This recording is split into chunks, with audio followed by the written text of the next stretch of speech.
केंद्रीय शिक्षण मंत्री धर्मेंद्र प्रधान यांचा राजीनामा झालाय। त्यानंतर देशभरात जेनझी कडून जल्लोष साजरा केला जातोय। विरोधकांकडून सुद्धा मोदी सरकारवर टीका केली जाते आणि अशातच आता राष्ट्रवादी काँग्रेस शरदचंद्र पवार पक्षाचे अध्यक्ष शरद पवार यांनी फेसबुकद्वारे आपली एक महत्त्वाची भूमिका मांडली आहे। शरद पवार यांनी आपल्या फेसबुक पोस्टमध्ये म्हटलंय, नीट पेपर फुटी प्रकरणी दिल्लीत जंतर मंतरवर सलग 28 दिवस तरुणाईने दिलेला लढा आणि दाखवलेली जिद्द वाखाणण्याजोगी आहे। आंदोलकांच्या आग्रही मागणीनुसार आज अखेर केंद्रीय शिक्षण मंत्र्यांनी राजीनामा दिला। दडपशाहीला न घाबरता अन्यायाविरुद्ध ठामपणे उभे राहून सरकारला नैतिक जबाबदारी स्वीकारायला भाग पाडणारा हा लढा लोकशाहीच्या ताकदीचं प्रतीक आहे। हा देशातील युवा शक्तीच्या एकजुटीचा मोठा विजय आहे।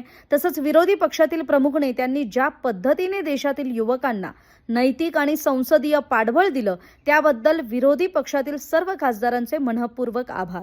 देशातील लोकशाहीने कात टाकली आहे आणि त्याचं श्रेय देशातील युवा पिढीला जातं हे निश्चितपणे नमूद करावंसं वाटतं। तरी शरद पवारांनी मांडलेल्या या भूमिकेविषयी आपली मतं कमेंट बॉक्समध्ये कमेंट करून जरूर व्यक्त व्हा।